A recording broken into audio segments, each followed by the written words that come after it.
하나님 말씀 보겠습니다. 하나님 말씀 민수기 26장 4절 말씀입니다. 한 목소리로 봉독하겠습니다. 시작.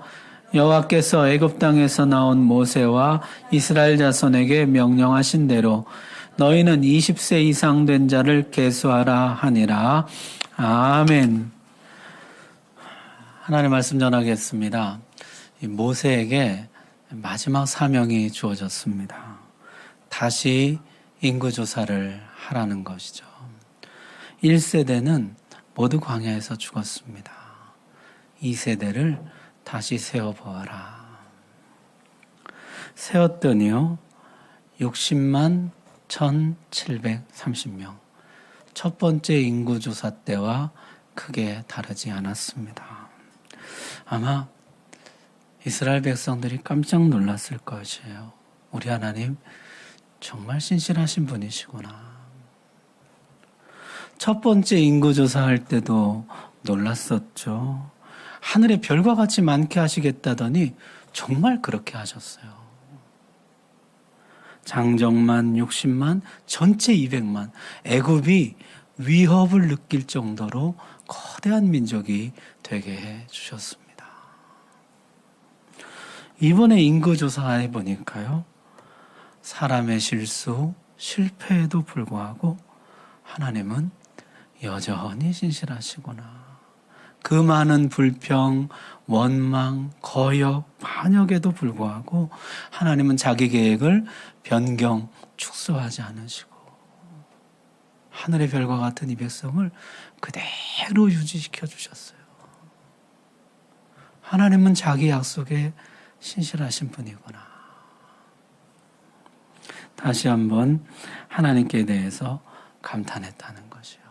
자, 인구조사를 다 마치고 이제 땅 분배 원칙에 대해서 말씀하십니다. 땅의 면적은 인구수대로 분배하라는 것이요. 인구가 많은 지파는 넓은 땅을 주고, 인구가 적은 지파는 적은 땅을 주고, 그래서 평균하면 1인당 소유한 토지는 거의 동일하도록. 자, 땅의 면적은 그렇고 땅의 위치는 제비 뽑아서 결정하라는 것이죠. 땅의 주인은 하나님이심을 고백하면서 하나님이 가장 적합한 땅을 주실 믿고 제비 뽑으라. 나중에 12지파가 다 제비를 뽑았어요. 제비를 뽑고 보니까 정말 하나님이 각 지파에게 최적의 땅을 주셨습니다. 싸움을 잘하는 지파는 저기 국경 쪽에, 목축하는 지파는 고원지대에, 무역을 잘하는 지파는 해안가에. 하나님이 기가 막히게 분배해 주셨어요. 여러분, 우리 인생도 그렇습니다. 우리 인생의 주인이신 하나님이 우리 각자에게 최적의 땅을 주실 줄로 믿습니다. 하나님의 큰 그림을 믿고 기다리라는 것이에요. 너무 내가 나서서 하나님 이 땅이 더 좋은데요. 나 이 땅 갖고 싶은데요. 그렇게 하지 마시고 하나님 큰 그림을 신뢰하고 하나님이 나에게 가장 좋은 땅을 주실 줄 믿습니다. 신뢰하라는 것이에요. 자, 그렇게 인구조사를 하고 땅 분배를 하는데요, 세 가지 특별한 사건이 발생합니다. 민수기 뒤의 이야기는 이 세 가지 사건 이야기예요. 첫 번째는요, 고라의 아들들이 땅을 분배받았다는 이야기가 나옵니다. 거기 26장 11절 한번 보십시오. 11절에 보니까요, 고라의 아들들은 죽지 아니하였더라. 여러분, 이 고라의 반역 사건은 대단히 큰 파장을 일으켰던 사건이었죠. 고라와 다단과 아비람 온이 당을 짓고 반역을 일으켰어요. 거기에 250명의 지휘관들이 가세하면서 대규모 반역이었죠. 그때 250명은 향로를 들고 하나님 앞에 섰다가 하나님에게서 불이 나와서 전부 죽게 되고, 고라와 다단과 아비람 그 모든 집안 사람들과 함께 땅이 갈라져서 산채로 묻히게 됩니다. 그렇게 참담하고 무서운 사건이었는데 여기 인구조사를 하면서 보니까 고라의 아들들이 거기 있는 것이에요. 고라의 아들들이 안 죽었다는 것이에요. 다단과 아비람 이 사람들의 자손들은 그 반역 사건 때 모두 죽었습니다. 더 이상 그 자손들은 성경에 그 이름이 나오지 않습니다. 완전히 끊어졌어요. 그런데 유독 고라 자손들만 그 명맥을 이어갑니다. 겨우 살아남은 정도가 아니라 성전에서 열심히 봉사하는 레위인들이 됩니다. 나중에 고라 자손들이 남긴 노래가요, 우리 시편에 11편이나 들어와 있어요. 노래마다 아름답고 은혜로운 시편들이에요. 거기에는 루터가 종교개혁할 때 힘을 얻었던 시편 46편, 고라 자손의 시예요. 어떻게 고라의 아들들은 살아남을 수가 있었을까요? 추정컨대 아버지 고라의 반역에 동참하지 않았든지, 아니면 그 반역을 심판할 때 하나님이 마지막으로 한 번 기회 주시거든요. 너희는 고라에게서 떠나라. 그때 울면서 떠났을 것이다. 여러분, 선대의 잘못을 극복한다는 것이 결코 쉬운 일 아닙니다. 아브라함의 가문을 한번 보십시오. 믿음의 조상의 가문이지만 어떻습니까? 아브라함의 그 거짓말하는 습성, 이삭이 그대로 답습합니다. 아내를 누이라 속여서 위기를 모면하려고 하죠. 이삭은 또 어떻습니까? 그 편애를 한번 보십시오. 에서를 너무나 사랑한 나머지 하나님 말씀도 어기고 자신의 모든 것을 에서에게 다 상속해 주려고 했었죠. 그 편애의 최대 피해자였던 야곱은요, 더 지독한 편애를 합니다. 요셉만 아들이고 나머지 10명은 아들로 치지도 않아요.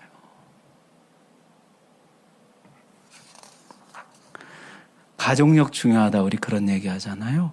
그만큼 부모의 유전적인 기질, 성질, 생활 습관 넘어서기가 어렵다는 것입니다. 그런데 여기 그걸 넘어선 사람들이 나와요. 고라의 아들들이죠. 선대의 잘못을 뛰어넘어서 가장 신실한 레위인들이 됩니다. 광야 2세대에는요, 이런 특별한 사람들이 있었다는 것이에요. 자, 또 하나 재미난 사건은요, 이 두 번째 인구조사는요, 특이하게도 딸들의 이름이 나옵니다. 여러분, 본래 인구조사라는 게 뭐냐면 이게 병력조사거든요. 그러니까 20세 이상 남자 장정수를 세는 것이거든요. 그런데 여기 딸들의 이름이 등장하는 것이에요. 26장 33절 말씀 보십시오. 헤벨의 아들 슬로보앗은 아들이 없고 딸뿐이라 그 딸의 이름은 말라와 노아와 호글라와 밀가와 디르사니. 그러면서 5명의 딸들의 이름이 이 인구조사에 등장하고 있습니다. 여러분, 딸들의 이름이 왜 여기 나올까요?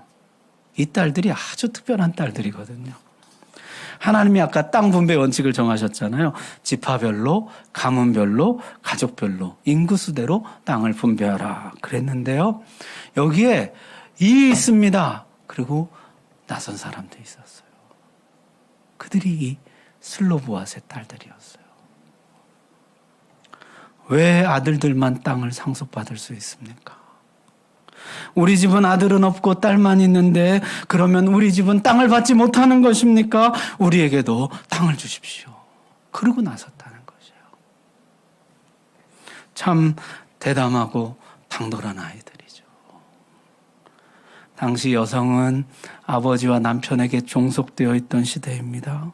남자에게는 기업을 상속해 주지만 여자에게는 결혼할 때 지참금을 주는 것이 전부였던 시대예요. 이것이 그 시대의 흐름이었고 문화적인 금기였고 통념적인 관습이었습니다. 게다가 지금 이 일을 맡아서 주관하고 있는 사람이 누굽니까? 전설적인 지도자 120살의 모세예요. 하나님과 직접 대화한다는 그 모세. 이 딸들은 아직 미혼이었고요.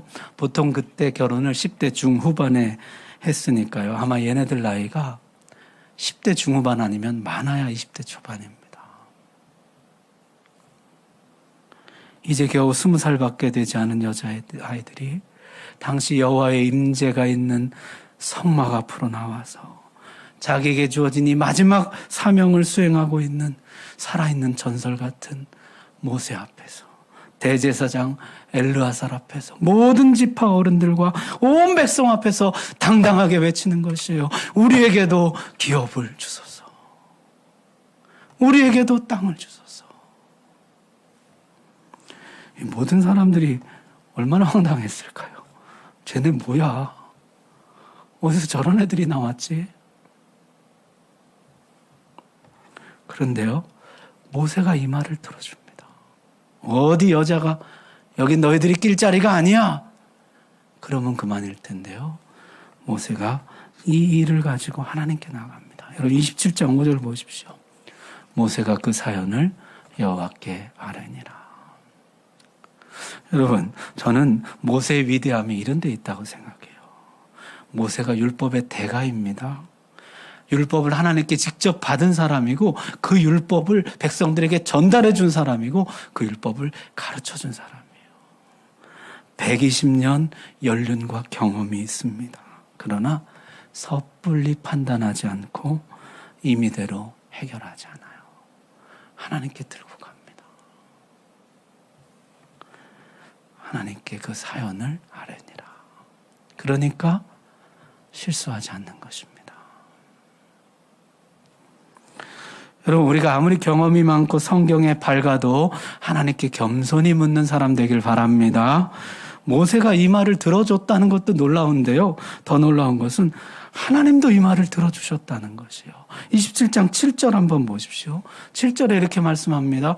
슬로브앗의 딸들의 말이 옳으니 너는 반드시 그들의 아버지의 형제 중에서 그들에게 기업을 줘 받게 하되 그들의 아버지의 기업을 그들에게 돌릴지니라. 하나님이요, 야, 쟤네들 불쌍하니까 그냥 들어줘라, 그렇게 하지 않고 뭐라고 말씀하세요? 저들의 말이 옳다는 것이에요.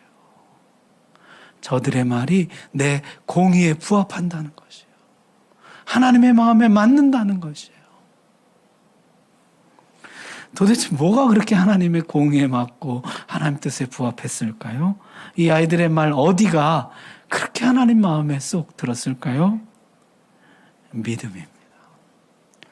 그 땅을 하나님이 우리에게 주실 것이라는 믿음.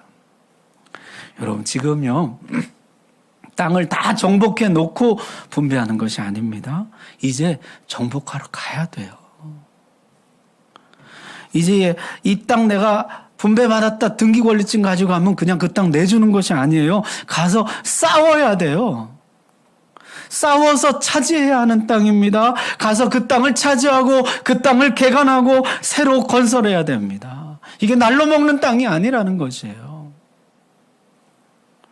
그 땅에 조명도나 항공사진이 있는 것도 아닙니다. 어느 땅을 제비 뽑을지도 알지 못해요. 이게 금사라기 땅인지 험악한 산지인지도 알지 못합니다. 어쩌면요, 그냥 결혼지참금이나 받아서 시집가는 것이 훨씬 편하고 나을지도 모릅니다. 그런데 굳이 그 땅을 얻어야겠다는 것이에요.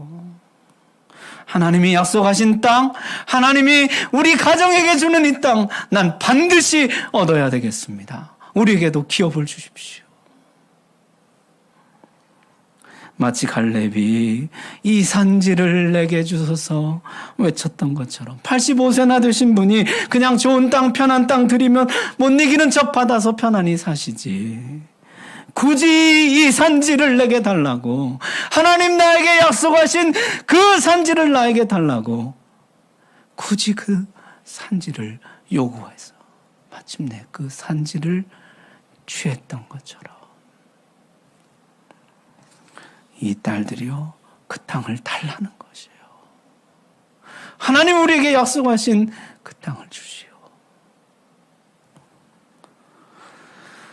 왜 이렇게 그 땅을 고집하느냐? 하나님 우리에게 주신다고 약속하셨으니까.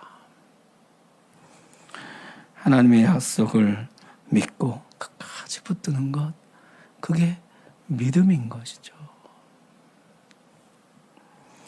여러분, 축복의 기업은 누구나 받을 수 있습니다. 그러나 받으려는 자에게는요, 이런 간절함이 있어야 돼요. 목마름이 있어야 돼요. 사모함이 있어야 돼요. 사모하지 않는 사람은 줘도 빼앗깁니다. 히브리서 그렇게 말씀하죠. 히브리서 11장 6절 말씀. 우리 같이 한번 읽어봅시다. 시작. 믿음이 없이는 하나님을 기쁘시게 하지 못하나니 하나님께 나아가는 자는 반드시 그가 계신 것과 또한 그가 자기를 찾는 자들에게 상 주시는 이심을 믿어야 할지니라. 아멘. 하나님, 제가 왔습니다. 약속대로 상 주십시오. 믿음, 간절함, 사모함, 그게 있어야 된다는 거예요. 오늘 주일이니까 내가 예배드려야 한다, 그렇게 하지 마시고, 주님, 제가 오늘 또 주님 앞에 왔습니다. 약속대로 상을 주십시오. 주님, 내가 주님 앞에 오늘 또 나왔습니다. 약속대로 오늘 나에게 임재해 주옵소서. 하나님 말씀대로 반드시 허락해 주실 줄로 믿습니다. 자, 그렇게 그 땅을 약속받고 이야기가 끝이 나나 했더니요, 이번엔 그 지파 어른들이 나섰어요. 여기가 이제 요셉 지파인데 요셉 지파 어른들이 나왔어요. 그러면서 뭐라 그러냐면, 하나님, 만일 얘들이 이 땅을 받았다가 다른 지파로 시집가 버리면 우리 지파의 땅이 그 지파로 넘어가지 않습니까? 그건 안 됩니다. 그러고 나섰다는 거죠. 여러분, 지금 딸들도 하나님의 기업을 소중히 여기지만 지파의 어른들도 하나님의 기업을 소중히 여깁니다. 1세대와는 완전히 달라진 모습이죠. 저 땅은 거주민을 삼키는 땅이라 악평하면서 우리 차라리 애굽으로 돌아가자, 애굽 땅이 더 좋다 하던 1세대와는 달리 2세대는요, 딸들이나 어른들이나 다 하나님의 축복을 사모하고 하나님의 기업을 사모하고 하나님의 약속을 사모하고 있어요. 우리에게 그 땅 주십시오. 그 땅은 양보할 수 없습니다. 내게 주신 축복의 기업이 다른 지파로 넘어가는 건 안 됩니다. 지켜야 합니다. 하나님 내게 주신 이 축복 내가 지켜야 됩니다. 세상 것은 양보해도 하나님의 축복은 양보 못한다는 것이죠. 그랬더니 하나님이요, 너희들도 옳다 그러셨다는 거죠. 여러분, 하나님이요 얼마나 기뻐하시는지요. 하나님의 약속, 하나님의 축복, 하나님의 기업을 놓치지 않으려고 이렇게 서로 매달리고 사모하고, 그게 그렇게 하나님 마음에 흡족했다는 것이에요. 슬로브아스의 딸들에게 하나님 명령하죠. 너희는 너희가 좋아하는 사람과 사랑하고 결혼해도 좋다. 그러나 이 지파 안에 서야 한다. 그래서 이 지파의 기업이 이 지파 안에 머물도록 해야 된다. 딸들은 그렇게 했고 이 모든 일이 잘 해결되게 됩니다. 그래서 여기 딸들의 이름이 두 번째 인구조사에 올라와 있는 것이에요. 특별한 딸들이죠. 여러분, 1세대와는 정말로 달라졌죠. 1세대는요, 각 지파마다 제일 잘난 아들 한 명씩 뽑아서 정탐 보냈습니다. 근데 애들이 돌아와서 하는 말이, 그 땅은 거주민을 삼키는 땅이라고, 애굽 땅이 낫다고, 우리 애굽으로 돌아가자고. 그런데 지금 2세대는요, 저 본래 숫자에도 들지 못하던, 그 이름도 기록되지 못하던 저 무명의 딸들까지 모두 다 약속의 땅을 사모합니다. 하나님의 축복을 사모하고 하나님의 기업을 사모하고 있어요. 하나님이 우리에게 주시는 이 기업, 우리는 놓칠 수 없습니다. 이런 특별한 사람들이 2세대 가운데 있었다는 것이요. 자, 마지막 세 번째 사건은 이제 요단 동편의 지파 이야기인데요. 우리 지난 시간에 봤죠. 하나님이 에돔은 형제니까 싸우지 말고 돌아가라. 그래서 이스라엘 백성이 이렇게 빙 돌아서 갔잖아요. 자, 빙 돌아서 이렇게 가는데요. 가다 보니까 모압, 암몬이란 나라가 나오는데요.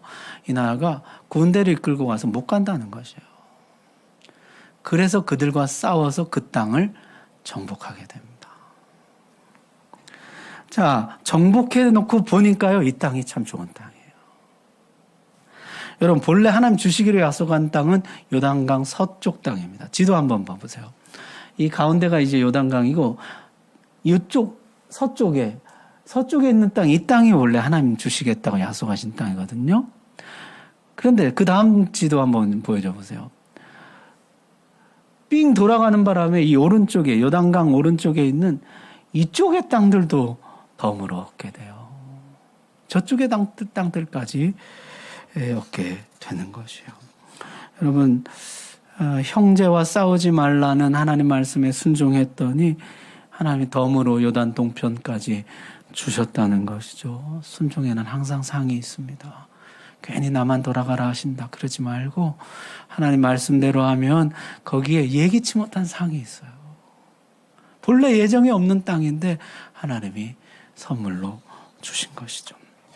자, 그렇게 좋은 땅 선물로 받았다 하고 있는데요.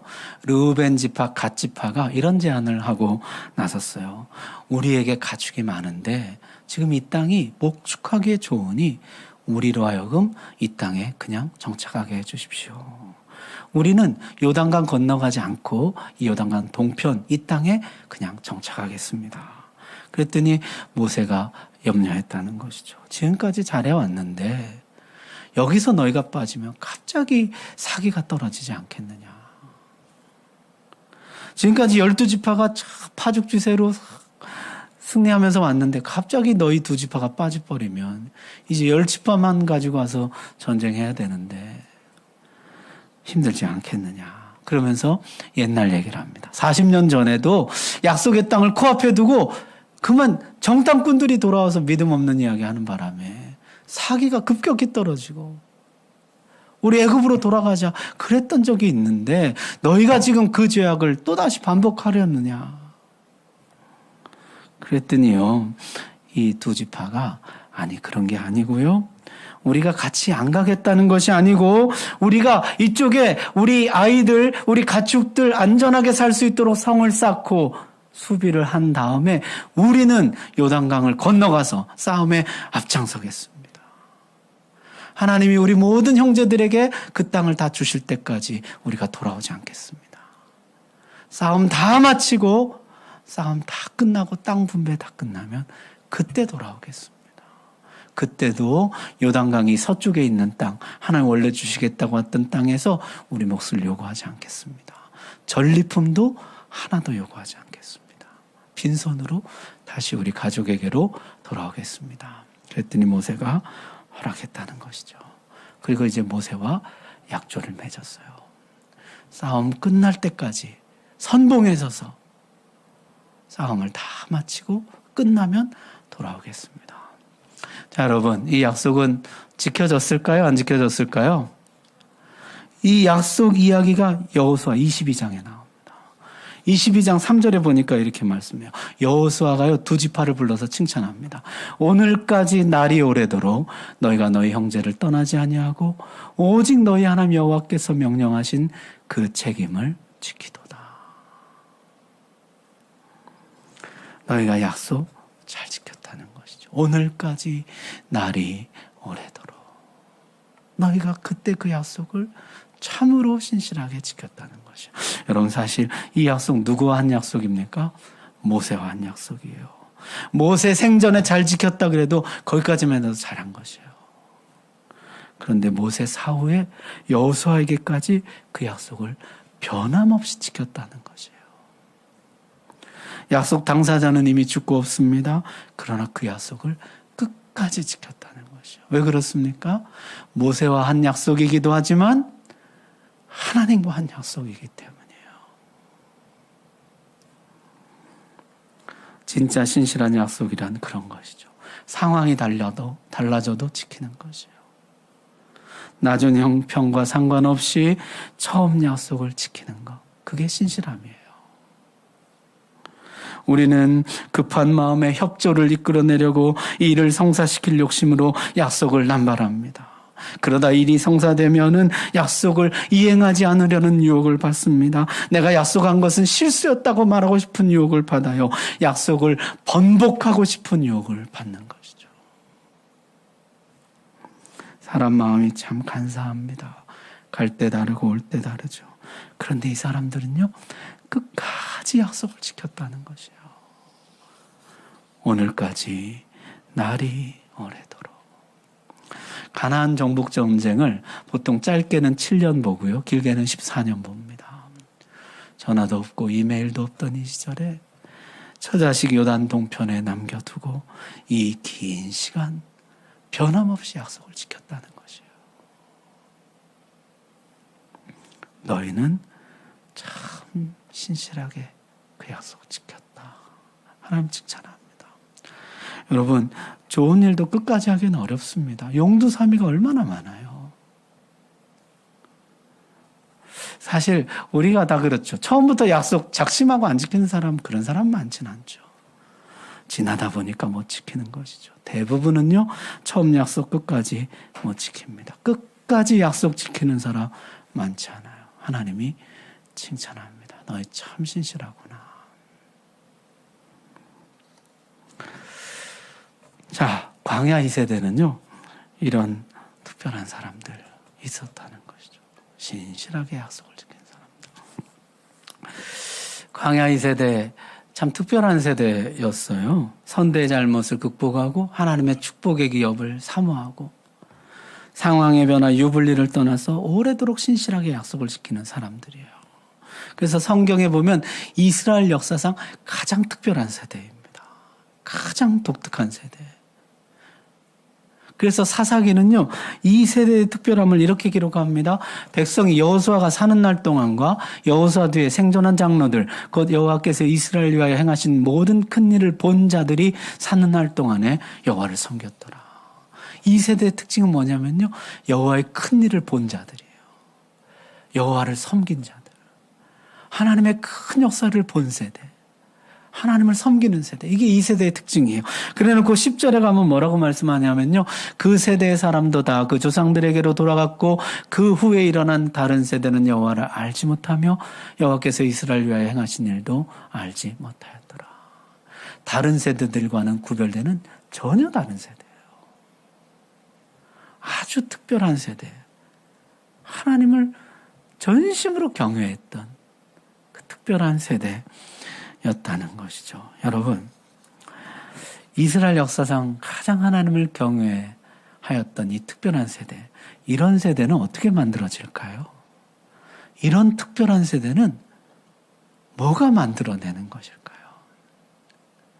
나중에 모세가요, 고별 설교를 하고 회고하면서 이런 이야기를 합니다.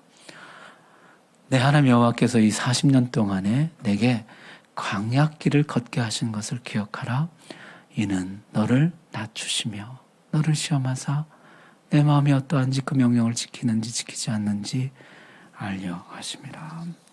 거기 보면요, 이 광야길의 목적이 있었는데 그건 뭐냐면 하나님의 낮추심이었다는 것이에요. 하나님이 너를 낮추시고 낮추셨다는 것이에요. 여러분, 모든 고난이 다 보석을 만들어내는 것이 아닙니다. 고난을 만나면요, 오히려 어떤 사람은 더 악해져요. 더 독해져요. 그러나 이 하나님 백성들은 달랐다는 것이요. 광야 40년 하나님이 낮추고 또 낮췄다는 것이에요. 모세의 고별 설교에 이런 대목이 나옵니다.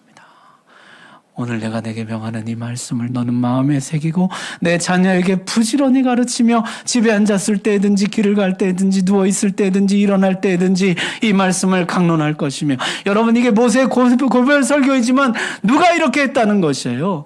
모세 자신이 이렇게 한 것이에요. 40년 광야길을 걸으면서 부지런히 이 말씀을 가르친 것이에요. 길을 행할 때든지 앉았을 때든지 누웠을 때든지 이 말씀을 강론하기를 힘쓴 것입니다. 광야 40년 매일매일 모세가 이 광야 2세대에게 하나님 말씀을 가르친 것이에요.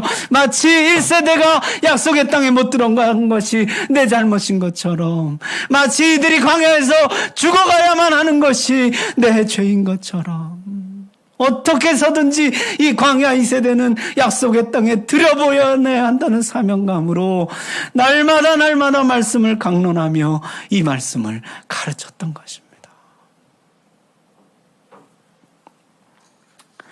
여러분, 광야와 말씀이 만나면 보석이 만들어져요.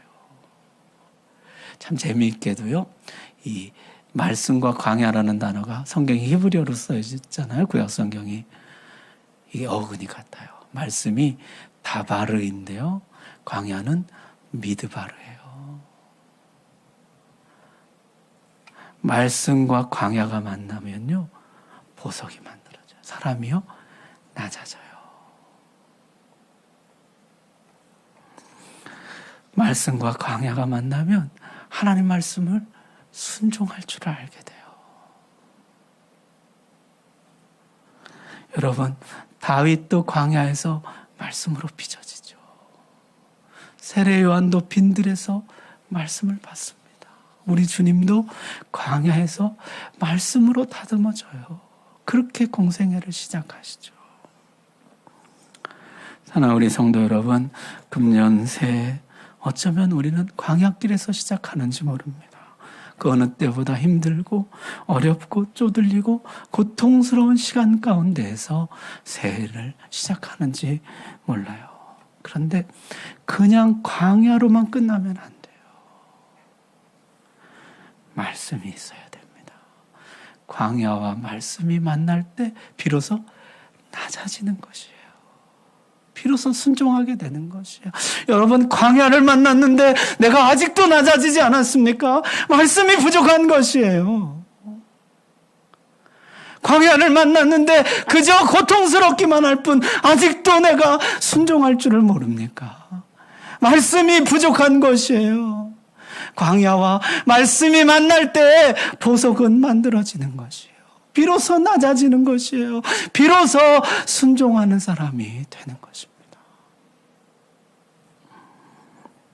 금년 한 해 참 어려운 중에 우리가 시작하지만 이 광야에서 주의 말씀으로 충만하기를 바랍니다. 광야와 말씀이 만날 때 내 인생에 보석들이 만들어져요. 비로소 낮아지게 돼요. 특별한 세대가 돼요. 선대의 잘못을 뛰어넘고 하나님의 축복의 기업을 사모하고 하나님 앞에 믿음으로 전진해가는 특별한 세대, 신실한 하나님의 자녀들 만들어지는 것입니다. 오늘 말씀 여러분의 말씀으로 받으시기 바랍니다. 기도하겠습니다.